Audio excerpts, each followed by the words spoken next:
Hello everybody and welcome back to day 9 of our 12 Days of Christmas special.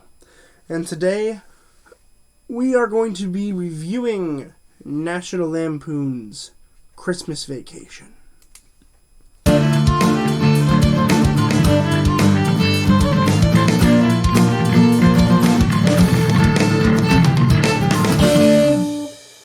National Lampoon's Christmas Vacation was released in 1989. It was directed by Jeremiah S. Chechik, and it was written by the wonderful John Hughes. So, before we go into a couple quick announcements, this is filmed a week ahead, so I'm feeling a lot better. I'm feeling pretty good. I'm able to not cough all the time, and I am regaining my sense of being able to sleep at a regular time. So it's pretty nice. I'm feeling better. I just finished college today. By now there may be a video up about my college experience so far, or it might come out later. I haven't figured out exactly when it's going to come out yet. But if it's already out, you should go give it a watch, because I'm thinking it's going to be pretty interesting. If it isn't out yet, you should look out for that when it comes out. It'll be quite interesting, I think, for a lot of you to understand where I'm coming from and what exactly it is that I'm doing in college and how I'm doing and all that stuff. So if you're interested in any of that, you should check that video out if it's out already, and if not, look forward to it. Other than that, we are approaching Christmas rapidly, so I hope you guys are all getting your Christmas shopping done. I actually already have mine done now. I have a couple more gifts to get, but for the most part, we're all good. But we'll see. So yeah, let's go ahead and get right into the review, and then we'll go ahead and wrap it up for the day. So, a fun fact about me that you may not have known. I have not seen National Lampoon's Christmas Vacation until today. Which, at first I thought was a really big problem, because I love John Hughes. I love everything he's done. I think everything he's done is fantastic, except this, in my opinion, which I'll get into. I will be doing excuse me. My back just cracks all the time when I'm filming. I don't know why. It must be the chair.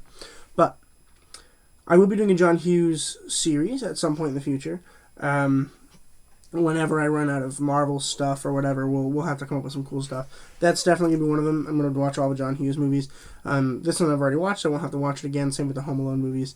But I think that it's interesting because I love John Hughes as a writer in particular. I loved Home Alone, Home Alone 2. The Breakfast Club is one of my favorite movies of all time. I don't know why I didn't include it in the top 10 favorite movies of all time. It definitely should be on there. It's really phenomenal. And I will be providing a review for that in the future. So look forward to that. Make sure you subscribe if you're not subscribed. A lot of you are not subscribed and only watch about 2 minutes of my videos. So you should subscribe and then consider watching to the end of the video. It's only about 10-15 minutes of your time. And it will really help me out. Also, my Christmas videos so far, at least the first couple that I've seen that have been out, are actually doing quite well, so thank you for watching them. If there's anything you're interested in watching, I know that you guys like me doing Christmas movies, apparently, but if you guys like what I'm doing, make sure you drop down in the comments below what it is you want to see next, and I'll add it to my sticky notes right there. It's so hard because it's backwards. Right there, I'll add it to the sticky notes, and I'll make sure to add it onto this here beautiful Robert's Reviews calendar that I had custom made for myself. I'd love it if you did that. It'll really aim what I'm going to be doing towards all of that. So I hope you guys do that. But I'm going to briefly talk about what the film is about for those of you who have not seen it, like myself, before today. Essentially what happens is this guy named Clark is kind of wacky, and he likes to take his family on really weird vacations. I suppose this is a series. I know there's a few of them out. So maybe the reason I wasn't quite up to speed was because I haven't seen the previous ones. I will be watching them at some point. And then maybe I'll like it more. So essentially what happens is he decides he's going to have a Christmas vacation at the house. He doesn't really want to go anywhere. He just wants to have a really solid vacation at home. And so all of his relatives come over, and all of his wife's relatives come over, and it's really a disaster. And then he doesn't get his bonus check, and then they accidentally kidnap his boss, and it really is a train wreck. That's really the whole movie, is it's kind of a train wreck. I'm going to talk about the plot first before I move on to anything else, because this is really what bothered me. So, I love gimmicking movies. Gimmicking movies are great. right? Because, like, I even consider Home Alone to sort of be a gimmicky movie, right? Because there's a lot of really weird gimmicks that happen all the time, especially considering the two movies are very similar. What I think is interesting about this movie in particular is that it's all gimmicks, right? Like, the story's there, but it's very loose.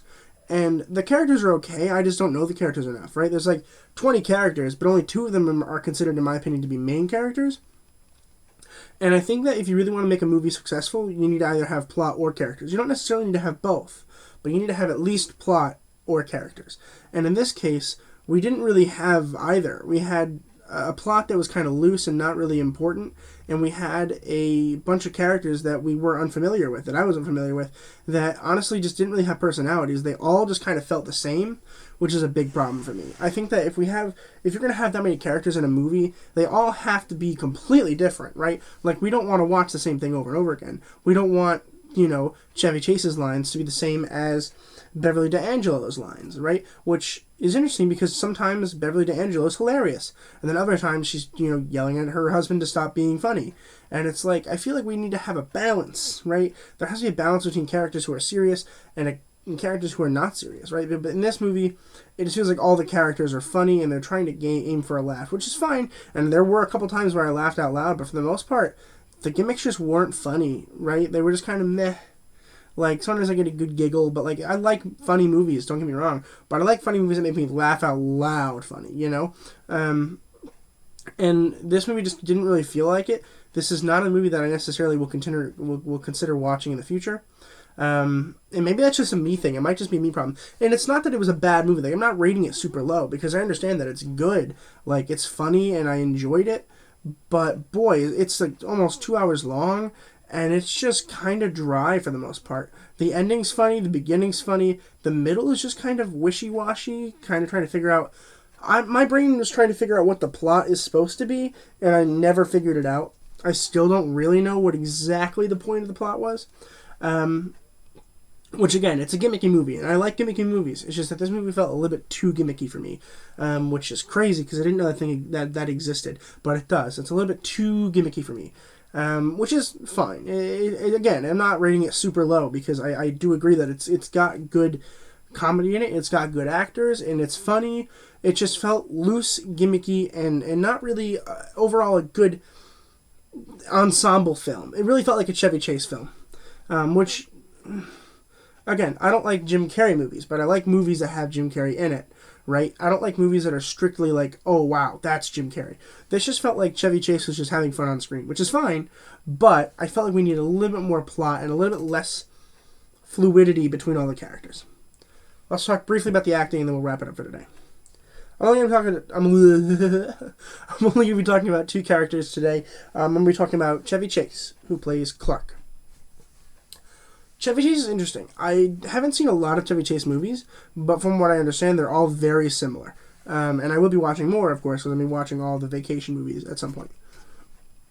I think what's interesting about this movie in particular with Chevy Chase is that he's already built up character, right? Like, I know that John Hughes didn't really feel like writing this movie because he's already written so much for Chevy Chase that it felt like he was just writing for Chevy Chase, which is true. And it felt like there wasn't any character development at all in this film with Chevy Chase's character. Because I guess it's considerable that this happened in a previous movie, right? Like in a previous vacation movie, there's probably enough character development to cover all of it. But I didn't get to see any in this film, which bothered me, because if you're going to have a film about characters in particular and not have so much plot, there needs to be a character arc. And there didn't really feel to be a character arc here in this one, which was a big problem for me. And then we have Beverly D'Angelo as Ellen, who was the wife, and I kind of liked her, I think she was funny, but, like, kind of sad, and it's sort of off to the side, which is kind of interesting. But I think that they should have chosen one or the other, because it always felt like she was either against her husband or with her husband at random weird times. And I think that if they want her to pick a side, she should just pick a side, right? She should just pick a side and stick with it.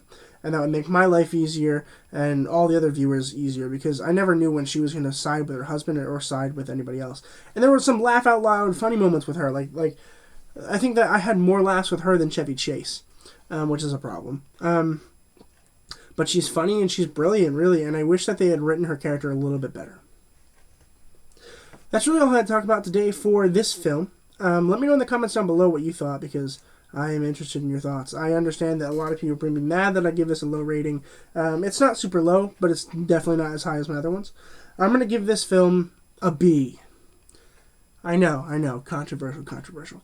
Write in the comments below if you're angry with me. Write in the comments below what you thought about the film, why you think it deserves a higher rating, because I know a lot of you probably will. For those of you who agree with me, great, talk about that. I'd love to start a comment thread on whatever you guys want to think and talk about, so add that to the comments. Make sure you join the Facebook group and all that stuff. We've been really adding stuff. We've really been getting somewhere on those, so we're really growing. We have over 50 subscribers now, and I'm really happy about it. This has really been a really fun journey so far, and I hope you guys are enjoying it as well.